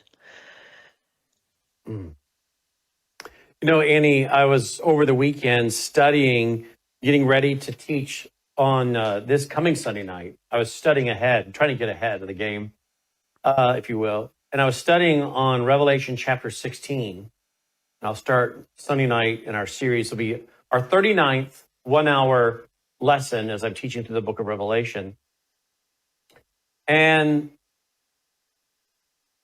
it's interesting because at some point, you and I, who have been warning, along with Usama Dakdok, Shahram Hadian, so many, the four of us have been warning for so many years. And while people are awake more now than ever, I was telling my family over the weekend that I was so frustrated in 2018, 2019, that I was looking to get out of this, or at least maybe just go to secular broadcasting, thinking the church in America was so asleep. And I said to my family yesterday, I said, you know what? COVID was a real blessing in one sense. Because after COVID, all of a sudden people woke up like never before. Donald Trump had awakened a few with his run for president, but still most people were asleep to the real threats, to the globalism, to the New World Order, all of this. But COVID seemed to open people's eyes to realize you can't trust the government, that they're more corrupt than you even realize, more evil, more deliberate, more murderous than many of these doctors, not all of them, but because we have a lot of good MDs that we deal with here. But almost all of them have paid a huge price in their career for going against the medical establishment. Fauci and all these guys, I think, deliberately, in my opinion, harming and killing many people. And a lot of people's eyes were opened, and all of a sudden, our network just took off. And people realized, wow, these guys were saying this stuff for a long time. Maybe we should pay attention. And our numbers today are just shocking when they told me the new numbers last week. Now, all of that to say, there does come a point when enough people have been awakened to what's going on, but these things still continue to happen. And now we see people on the right, like Stu Peters and so many others, saying, I think, the most horrific things. And then, may I say, without offending too much of the MAGA crowd, when we have jihadis doing 20 years in prison, but getting out and getting put on a White House lay committee, at some point, you have to say, you know what? America, and I'll also have to add the UK, who's way ahead of us, at some point, they're going to get what they deserve as a people, not this audience, not me, not many of us who've been crying in the wilderness, if you will. But at some point, they're going to get what they deserve. And as I was studying Revelation 16 this weekend, Annie, I found out or was reminded about a prayer there in Revelation chapter 16. In heaven, the third angel poured out its bowl, these are the bowl judgments, on the rivers and springs of water, and they became blood. And I heard the angel of the waters saying, this is an angel in heaven, a perfect, sinless angel declares, you are righteous, O Lord, the one who is and who was and who is to be, because you have judged these things. For they shed the blood of saints and prophets. Let me just give a quick background. We know Revelation 13, the mark of the beast, you'll be able to buy or sell. They're hunting down those who won't take the mark. They're hunting down those who will not worship the beast or its image. And they're killing them right and left. In fact, the saints have been crying out under the altar, how long, O Lord, before you avenge our murders? And he says, here are your white robes, rest a little while. But I'm going to get to it. And the angel says, the Lord, you are just. You are righteous, O Lord. And it says, why? Well, there's many reasons why. But one reason, because you have judged these things. What are these things? Those who have been going after God's people. But then notice what it says in the end of verse 6. And you have given them blood to drink. So you shed the blood of Christians, believers, tribulation saints, Jews and Gentiles who become to Yeshua Messiah. You shed their blood, and now we're going to give you blood to drink, says the Lord. for it is their just due. In other words, they got what they deserve. That's another modern translation might say, they got what they deserve. You know what? At some point, Annie, when this audience cries out, as you, Annie, or Usama, or Sharam, or myself, and so many of us cry out over what's happening in our country and try to warn our country, and we're rebuffed, we're ridiculed, we're called Islamophobe, we're maybe even attacked. We have jihadis show up at our conference, and the media actually interviews the jihadi, the jihadist, makes them out to be the victim. At some point, I have to say, you know what? Aside from this audience, aside from those who are following Yeshua Messiah, the rest of the country, you're getting exactly what you deserve. And people would say, but that's not Christian. Well, that's because we have feminized Christianity and we have feminized Jesus. We made him a figure of pop culture. But here it is, a holy, pure, perfect, sinless angel cries out, they murdered and spilled the blood of the tribulation saints. Now you're giving them blood to drink. You've turned their water in the seas and in the springs to blood for them to drink. They're getting exactly what they deserve. You know what? Reason I'm belaboring this point is I want the audience to understand when we say this country is on a tipping point of getting exactly what it deserves because it's not listening to God. It's not listening to those who are saying, the Lord's not going to tolerate this. The Lord's not going to put up with this. He's already told us, you keep doing this, you keep doing this, you keep doing this. This is what's going to happen. At some point, all of us that are watching, myself, you, the others I've mentioned, have every right to say, well, I'm sorry, you got what you deserved. And that's not unchristian. It's right there in the Bible. Annie? I am so glad you brought this up. Yesterday, I had a comment on my, I think the one before the Substack, where I titled it, the very table Jesus flipped, Trump just set back up, explaining the newest jihadi member who got an invitation. You got a table. Trump's literally sitting next to the guy, posing for pictures and being glorified again.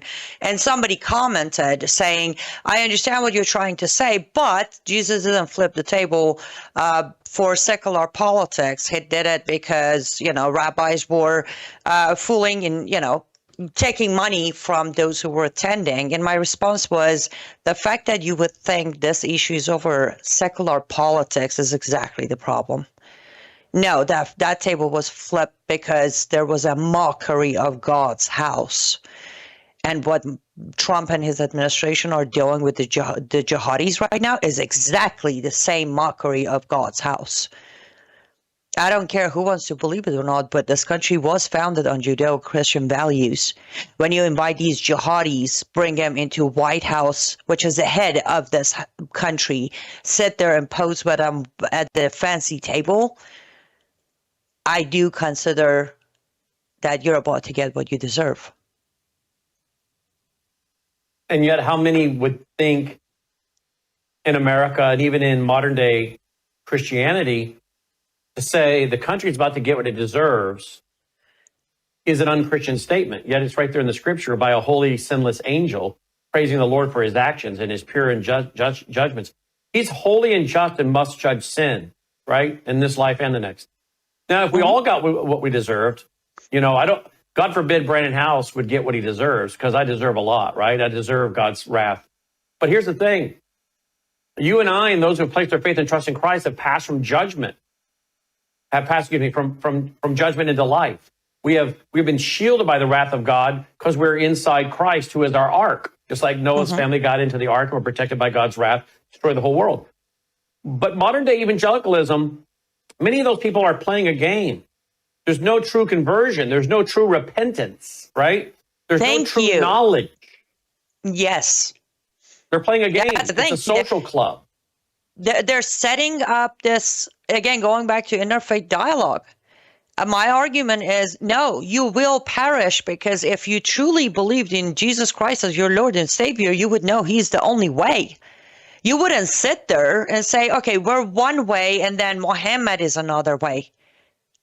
You will perish. Look at this. You write in your article, At Columbia, students projected glory to our martyrs onto college buildings. And their martyrs were who?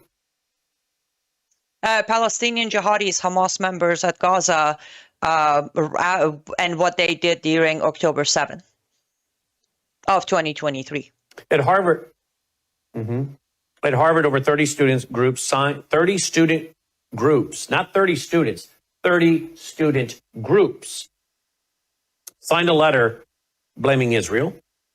At UCLA, Hamas flags were waved and chants of "Long live Intifada" echoed across the quad, which means Intifada means revolution, war, death, genocide, getting rid of the Jews. Just like we saw two Jews who we now are getting confirmation after our interview with Misha last week, that in the initial reports were that Sarah had become a follower of Yeshua.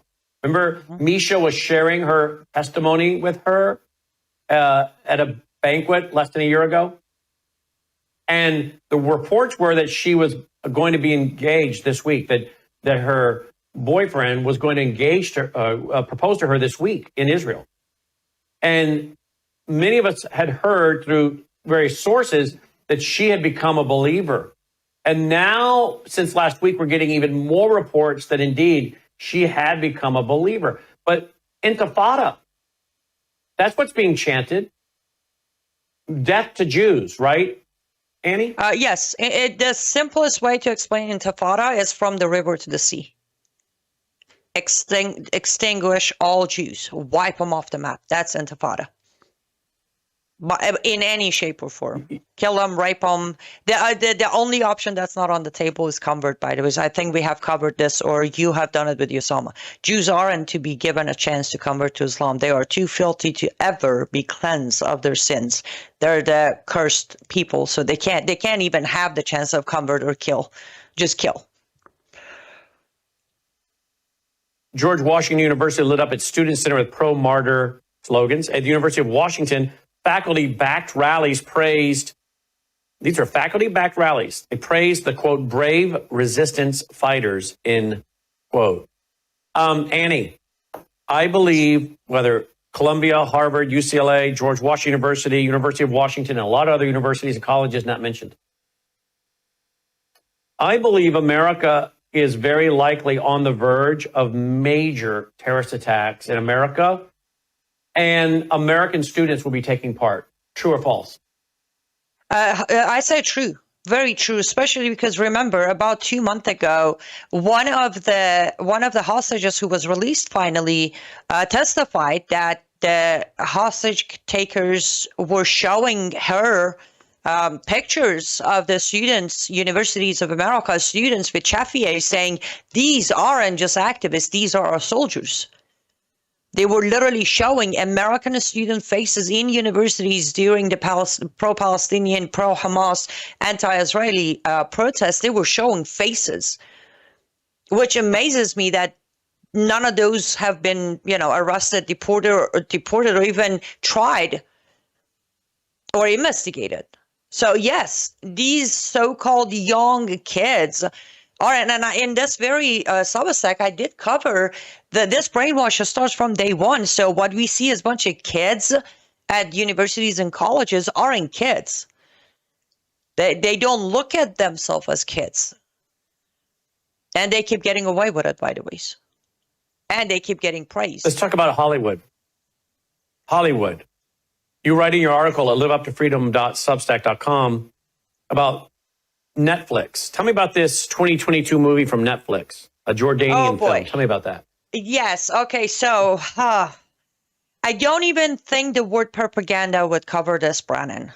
The entire story is, of course, as always, that Israeli government and Israeli military, and even at some point Israeli people, Jewish people, are evil, just evil, for no good reason. They're just killing people and kidnapping people and torturing people. And on the side of the victim character of this is this brave young man who is resisting and is fighting for freedom of his people. And if you didn't know any better, you would sit there, you're like, okay, I'm going to sell my house and donate to Hamas. Like the level of propaganda is beyond comprehension. And the cherry picking of some of the verses that's thrown around in this movie, you're like, oh, wait, really? Why don't we read a couple more of those verses after that? It's by far, I would say, one of the best propaganda movies made to boost poor Palestinians, evil Satan, Israel. And now they were the movie, the Palestinian Jordanian film shows Israeli soldiers lining up and executing an entire Palestinian family, including a baby. Yes. Yes. Was that a made up fictional, or were they claiming that? I mean, that didn't really happen. Everything about it is fictional. Everything about the movie is fictional. They're claiming, not based on true events, but adapted or inspired by years of Palestinian people's resistance for their homeland. That's what they claim. But when you watch it, I don't think they can back a single scene of this movie with any kind of event or date or person or name or document. They can't. It doesn't exist. HBO's Oslo. Tell me about that one. I have not actually seen Oslo yet, but I have pretty much read I guess, a short script of it. But the story basically is the Western countries, more like Western leaders, have over-exaggerated about Hamas, its terrorist ties, and its power. Apparently, we're making up that Hamas is, or that people of Palestine have chosen Hamas as their leaders and their government. So that's the sum of the story. That it's more like Western countries are creating the propaganda against Hamas and Palestinian people. It does target Israel, of course, but it's more angled towards, US and UK and France. We all just sat here and said Hamas bad, and we're blaming too much on Hamas, even though Hamas is not taking credit for attacks. We're just blaming him for it because we want to make him look bad to justify what Israel is doing. That's where the narrative of the movie is. Look at here. One more. Mo Amir's Mo. That's a Netflix. I don't even know what that one is. What's that one? Mo Amir's Mo. This one, by the way, I'm looking into funding because I really want to know who funded this movie. The reason for it is the fact that they made it into a comedy. So you could take it as, if somebody wanted to, they could take it as mockery of the seriousness of what is happening. Generally, as an Islamic growing Islamic movement and Islamic jihadist, you could take it as, oh, they're just joking. But if you actually watch it as a well-informed person like me and you come to realize they're not making light of it. No, they're inserting more lies within this comedy. And bottom line is, again, making Israel bad, Jews bad, actually. With this one is more Jews bad. And how strong and brave the targeted people of, Muslims in this one, a little more generic, are, because they face all this cruelty and oppression, and they are still, as I said, made this really supposedly, honestly, I didn't laugh and I didn't finish the movie. It was one of those things you're like, I don't think I want to watch this anymore.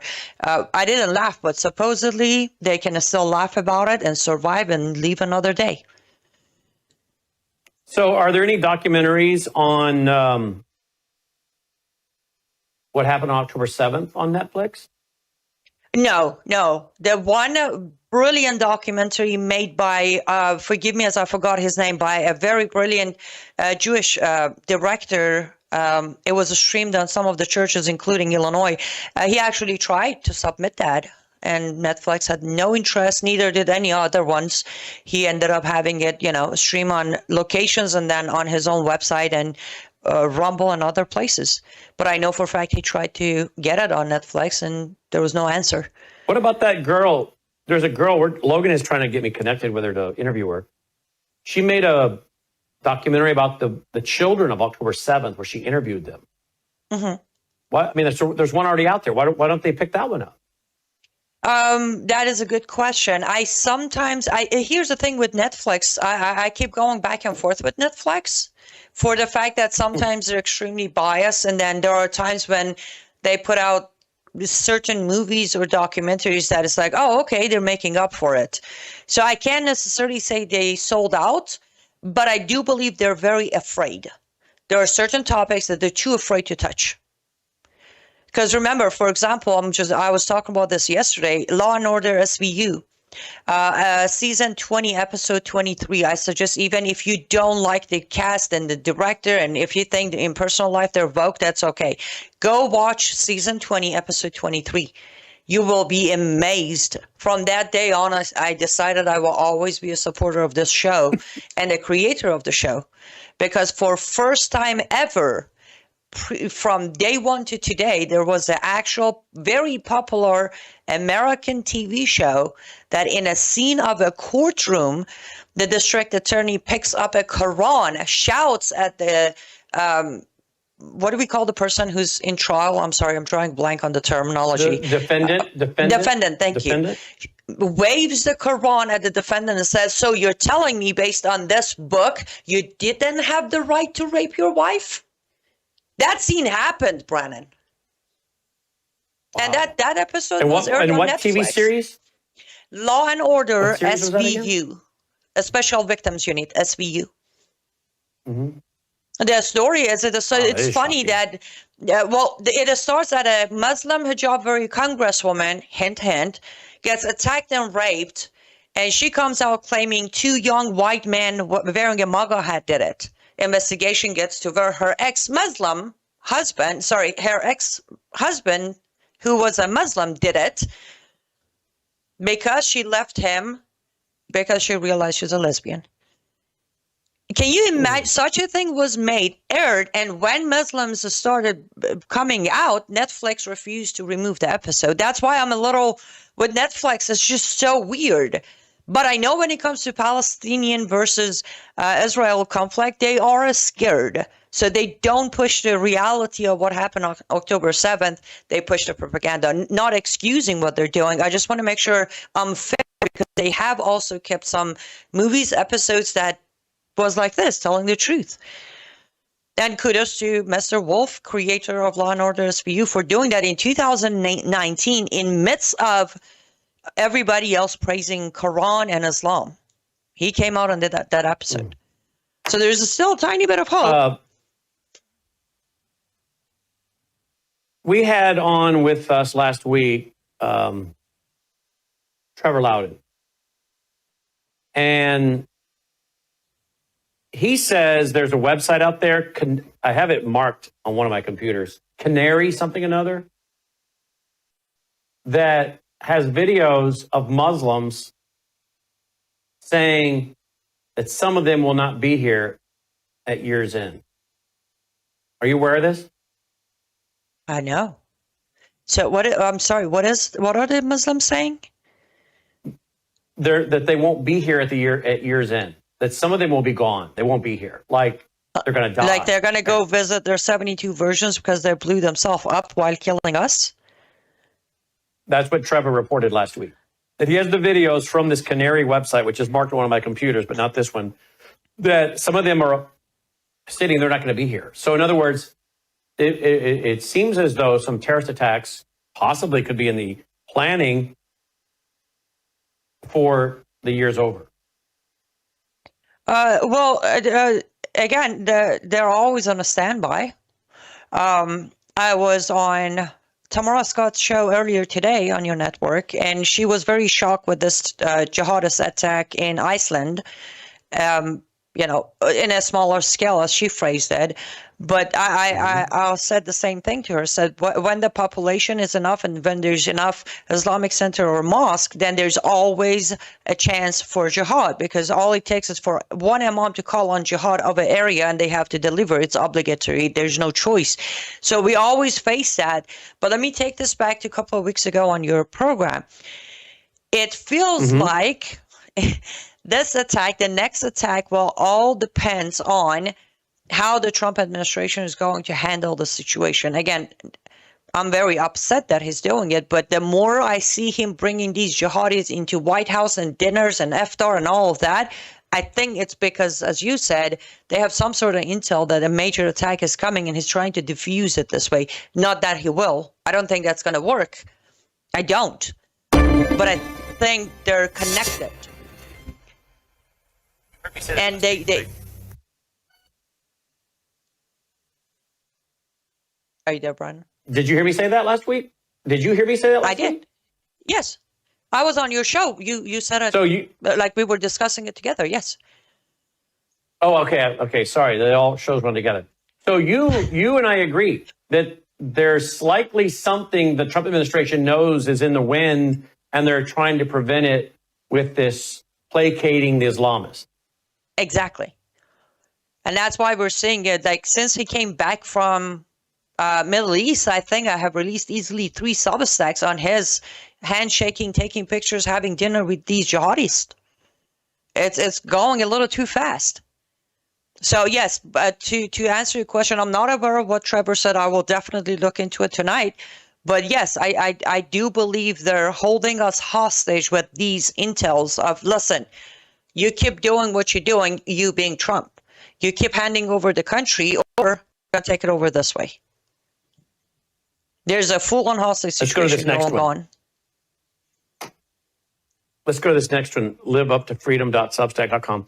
This Substack is a Sharia-free zone, true courage, no apologies. Tell me about this one. Well, that one was more of me. I of course, as you know, I always get attacked when I talk, and somebody came to try to debate one of my Substacks. So I had to put a post out announcing that this is not a debate. This is a Substack of my knowledge, my fact, and it's Sharia zone free because they were promoting. They were cherry picking. Like, okay, you're right. This is said in Quran, but guess what? Quran also says this. And it was more of my announcement of, no, we don't promote Sharia on my pages ever, anywhere near me. We don't promote Sharia. And honestly, I think I closed that. I said, I wish we could make our country Sharia-free zone. Again, I use the word Sharia because, as you know, it's Islamic laws, Brannon. U.S. should be Sharia-free because it's a foreign law being practiced. It's not even bigoted, what I'm saying. It's factual. It's constitutional. Ban Sharia. Turn America into a Sharia-free zone. But we can start with our own, local areas, I guess, and then expect federal government to do it. Let's speed it up a little bit. Here's another one. Dismantling CARE, the jihadi lobby in a suit. Go on that one, please. Okay. This one, just a heads up, behind paywall, because I really need support. The hours I put into investigation and researching takes time, and I'm not getting paid for it. However, if you decide to pay the membership and read it, this is a 27 pages expose, Brennan. More than it's. I think I will say this is the most comprehensive document I have personally ever done as an investigative journalist on the most dangerous group that exists in America. I have broken it down with actual facts using Chris Gobbett's investigation, using FBI documents and wiretaps that is public record now of Holy Land Foundation, using CARE's own website, using Muslim Brotherhood manifesto, gathered to where when you read this, by the time you finish reading this, Brannon, or your audience, you will come to realize whatever you're doing, you need to stop and you need to seriously start demanding dismantlement of CARE in the United States of America. The level of how much they have infiltrated our country is terrifying, Brannon. I have documents and quotations in that 27 pages of they have changed CARE itself, have changed rules and regulations in our schools and kindergarten. Brannon, starting from kindergarten, they're infiltrating. All the way to our courts. There are samples of court cases when they took victory, not because they had the case, because the judge decided to go against Constitution. These are federal cases, against Constitution, and give them the victory. We have Congress, lawmakers. I named a couple of cities in America that have adapted CARE's what CARE has put together as a bill of anti-Islamophobia, and there are states that are literally using that very terminology and very text and very language to turn it into bills statewide. So they have infiltrated local Can you tell us what states? Yes, I will have to look here for a second because I have it open. So I know it was one of them is California, but I will, of course, just bear with me. One of them, and I even have the name of the members behind it. But if you would just bear with me, I also, of course, I talk about their infiltration of IRS and how they're getting funded and staying funded. Because that's another thing. I think I did a free one that we did talk about on your show. You're saying CARE has infiltrated the IRS? Yes. Yes. How? We kind of touched on it on your show. Number one, it's their manipulation using the loopholes to keep their 501(c)(3). And do I have the name of the people who have they either paid off to work for them and keep them their status? I don't have those names, but clearly based on all the evidence of how legally IRS should have revoked their 501(c)(3, the only explanation comes back to corruption, doesn't it? Is there a different explanation? Because I have a long list of all the factual bylaw cases against them, what they've done, what's on the table, what is the document. Again, using FBI, proven crimes or proven acts by CARE that would automatically have their 501(c)(3 status revoked. If it's not revoked, what other explanation is there? I don't think there is an explanation. It has to be infiltration. So they're working hard to bring about legislation in certain states that would have conversations like you and I have be made illegal and we could be prosecuted. Yeah, exactly. But not just that. They're also trying to basically create algorithm as to monitoring all, you know how it's happening in UK, for example, if somebody posts something that's Islamophobic, immediately police will show up at their door. They're trying to those today, of course. They're trying to do that here in America. So big tech and social media. UK, Jewish protester charged for mocking Hezbollah. Okay, so a Jewish man who mocked Hezbollah, okay, the Iranian terror cell Hezbollah. It showed the terrorist, Nasrallah, beep, beep, beep. You know, this was the grim beeper strategy. So yes. he gets briefed. He gets arrested by the police, this Jewish man, for doing that in the UK.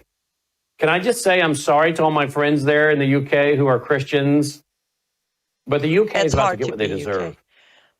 It is hard to be in most European countries today. Okay, New York 2023.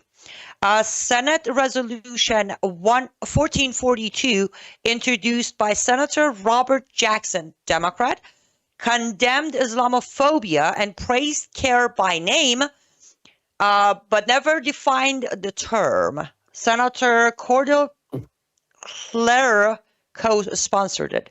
California 2024, Senate Concurrent Resolution 166, introduced by Senator Aisha Wahab. Oh, surprise, surprise, Muslim.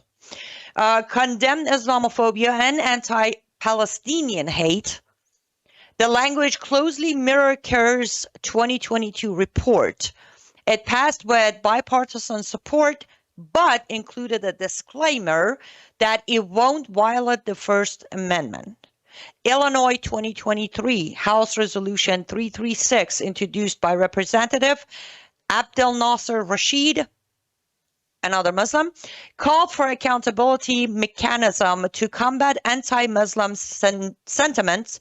It passed the House What's an accountability mechanism is not explained. There you go. And again, this is where Wasn't there also about the... Go ahead. Yes. Well, quickly, this is again, CARE starts the narrative. These elected Muslims pick up the narrative and start pushing for it. That's why it's in every angle. We got to fight them everywhere. We got to stop electing them. We got to stop funding them. We got to stop voting. Stop doing it. Let's go back to live up to freedom. Tell me about this. Wake up, dear church. Tell me about this one. Dear church, wake up. I share your frustration, Brennan. So I didn't know if you have covered this, but Iran is now going to host the Orthodox Catholic event. Like that sentence doesn't even make sense to me. But since the announcement was announced, and until the event happens, with it hasn't yet, I am waiting for anyone, any church, any pastor to come out and say, what? What? And I understand that's the Orthodox church, that's the Catholic church, but it doesn't matter. A church is a church. Why are churches quietly sitting and not saying, wait, Trump, why are you going to try faith in Abu Dhabi? Orthodox church people, why are you showing up in Iran? The very Iran that arrest people for having a Bible, the very Iran that shut down underground churches, the very Iran that if they find out you're a Christian pastor, they will hang you the next morning at 5 a.m. in public square. It's just so frustrating. Inside Iran, I, of course, start with the COVID time, when churches were shut down and mosques were open and Friday prayer was happening on the sidewalk in New York, and pastors didn't come out and say, wait, if they can be open, so should we. We go into interfaith dialogue. We go into misrepresentation of Jesus within Quran, and churches are still involved with interfaith dialogue. And now they're cheering our leader to get involved with it. Somehow somebody's got to, I don't know, maybe Brennan, me and you should start knocking at churches bring the Quran and introduce the real Jesus to these pastors. I guess they have never even bothered to look into who's Jesus in Islam. Maybe that's something I should write about next. Who is Jesus in Islam? Because people tend to not understand that Jesus of the Nazareth, it's not Isa in the Quran. Yeah, they think he's just a prophet for Muhammad. He is just a prophet. He's just a human, and he's a prophet of Islam. How insulting is that? Indeed. Let me ask you this in closing. Kind of took a break from the news because I was studying over the weekend. But wasn't there some Muslim dude that was involved in a shooting over the weekend when he got pulled over or something? I did hear about that. I have not looked into it at all. But here's something I can tell you is in... hold on. Is this the one in Philadelphia you're referring to? Yes. Yes. Okay. Yes, that did happen over the weekend, or actually it was Sunday, or at least I saw it on Sunday. Mm-hmm. But one thing that got me to actually start writing the next Substack is apparently in Europe, and I'll let you know as soon as the Substack is done. In Europe, they're starting to coordinate the, sorry as I mispronounced this word, vehicle jihad, like when they actually use their car, truck, or bus to drive into people and killing them. They're coordinating a series of those. It's popping up. There was one on Sunday. There was one yesterday. And it's ramping up again in Europe. Muslims driving cars into crowds again. Reports of every media, motive unknown, names released, nothing about the attacker released. Doesn't that seem familiar, that pattern, Brennan? Yeah. But they're making such headway in Europe. Yes, the Muslims but are making here's the such thing. headway. we have the ban the gun, anti-gun or anti-Second Amendment. But point is, you have a jihadi who's using gun. You have jihadis who are using cars. You have jihadis who are using bombs. You have jihadis who use their hands and strangle babies. Remember the jihadi in England walked into the park and started strangling the baby in the baby carrier thing. There is no limits. Now, as you said, why are Europeans even not fighting at this point? They should all be awakened, right? They know it at this point. It's proven. It's right in their face. It's their back street. Girls are being raped and groomed. Boys and men are being killed. So why is this even happening? I guess I'm trying to circle this back to your point of not just in America, across this world, people are about to get what they deserve. For years, Europe has just quietly sat there and watched this go from what to it is today, and they're still quietly waiting for it to happen. And we're right behind them. Whatever happens, there happens here. We are right behind them. You're 100% right. Take a look at this again, folks. Here it is. liveuptofreedom.substack.com. She's been on a writing binge. She's cranking out the content over there at liveuptofreedom.substack.com. And as always, we appreciate your coming here and explaining what most media, even so-called conservative media outlets, will not touch. liveuptofreedom.substack.com. Thank you, Annie. Yeah. Absolutely. I appreciate you giving me the microphone, literally, because mainstream wouldn't have me on to talk about this either. And if I could quickly announce, since you brought it up on last week, Monday, June 2nd will be the first day at 4 p.m. Eastern Time, 3 p.m. Central Time, that I will be on air live on Worldview Tube. And with the same day, my Substack will be published also on worldviewtube.com on their news as well. Perfect. Looking forward to it. Annie, as always, thank you. Appreciate you. Absolutely. Be safe, Brennan. You too. Annie Cyrus checking in, and we'll be right back after this short break.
All right, guys, before we go, don't forget, get your 25 cards. They're free. 25 business cards printed front and back, full color. Pass them out. We've now sent out over 15,000 of these.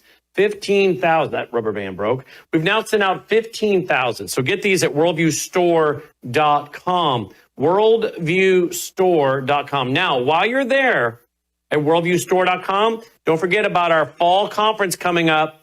Friday night, October 3rd, Saturday, October 4th. We've lowered the ticket price substantially. They're only $99 a ticket now. And there's only 350 seats. So if you want to join us and be there live with myself, Alex Newman, Gordon Chang, Sidney Powell, Dr. Lana, Chris Martinson, Mark Mitchell, Hadia, and Dr. Woods. What a lineup. If you want to be there live in person in the building, you better get your tickets, folks. Worldviewtube.com, or excuse me, worldviewstore.com, worldviewstore.com. Remember now, the Thursday night banquet, that is optional. Keynote speaker is going to be Hadia.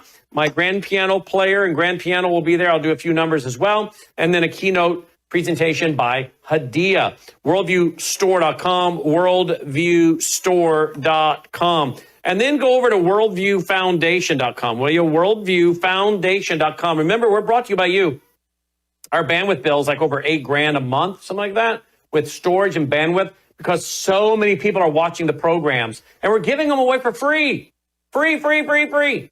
And now we're starting a history channel. Hey, did you watch the special the other night on the attempted assassination of Ronald Reagan, our first little historical thing we're doing for the history channel that we're building, the Worldview History Channel?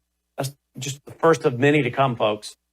But we need your support to pay for it all, to produce it, to keep the guys employed in the control room, and then to put it out, pay all the bandwidth bill, all that goes with it.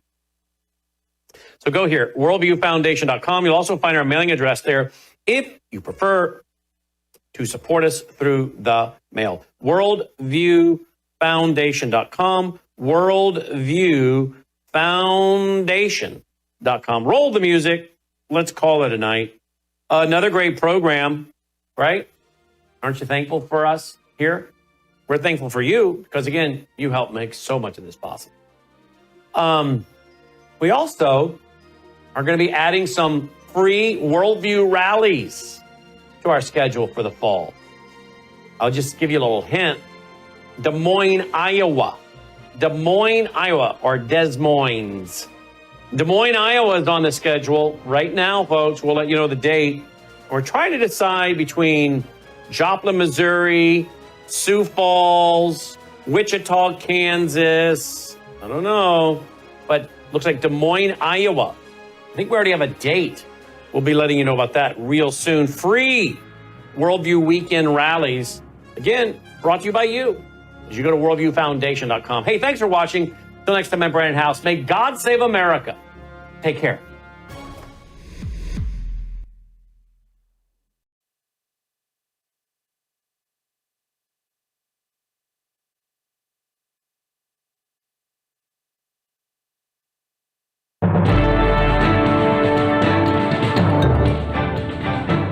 Faith, spiritual values, moral issues, government, economy, education, work, responsibility.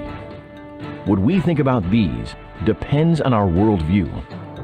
Now, VCY America presents Worldview Radio with Brandon House.